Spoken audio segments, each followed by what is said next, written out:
Нэмэгдсэн үрдгийн албан татвараас чөлөөлөх тухай хууль. Энэ хуулийг 2019 оны 1-р сарын 1-ний өдрөөс эхлэн дагаж мөрдөнө.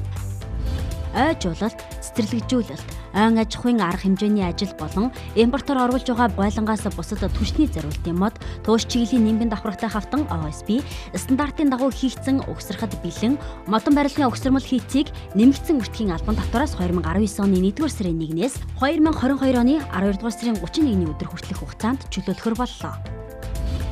Нэмэгдсэн үрдгийн албан татвараас чөлөөлөх тухай хуулийг дагаж мөрдөх журмын тухай хууль. Энэ хуулийг 2019 оны 1-р сарын 1-ний өдрөөс эхлэн дагаж мөрдөнө.